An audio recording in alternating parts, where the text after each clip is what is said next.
Don't do this. Yes. A little closer than I would have. Do you want me? Hang on, am I into camera or to you? Should I do this? Should I dodge the graphic like this? What was that? Last night's game. Oh, last night's game was a little closer than I would have liked. I think we should have put more points on them. We had two fantastic opportunities to score tries. And a disallowed try that should... No, sorry, try was a try and had a few drinks. I was sadly positioned in a pocket full of English people, which is why I've lost my voice. And they're all supporting Fiji because the wound still hurts England. Ding! Obviously, being a huge rugby fan myself, I'm playing in school. When I was fortunate enough to attend the Royal Academy in London, I think it was at the time when RADA were trying to encourage a more sort of working class environment and break down this sort of image that they were just for the upper class. Anyway, there were a number of us who loved rugby and came up with the incredulous idea that we would try and challenge another school to a game of rugby, whereas phone calls would usually carry on like this, like, how many have you got? No, you need more than two. So we never actually played against Drama Centre or Central, though there was lots of talk of it.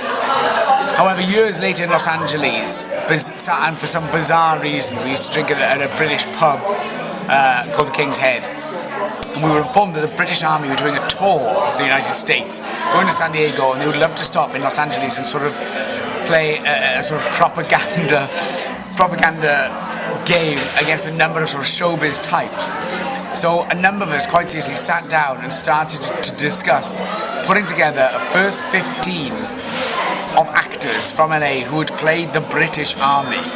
And I think it got to the third or fourth meeting when we realised that it wasn't a film. Like, they wouldn't, when we got tackled, which would be quite hard, no one would say cut, or there wouldn't be stunt doubles. So we decided against it. But I did play a soldier once. These are real. Say when. I'm not sure how many of you know or have seen that Ioan Gruffudd sort of took over the internet in a pair of underpants last week. What I'd like to inform the masses is if you look closely at the screen, he's actually watching the Tongan game, who also play in red. Anyway, he's lucky no one's really spotted it, and I'll keep it quiet for as long as possible. Until now. I don't really care what happens to Wales now that we've beaten England. No, that's not true. Obviously, I would love Wales to win the World Cup. I think we're so plagued by injuries now. You know, we'll have a huge game against Australia. We could get very lucky if the gods shine us, I think, and play Scotland in the quarterfinals. That would be a near miracle.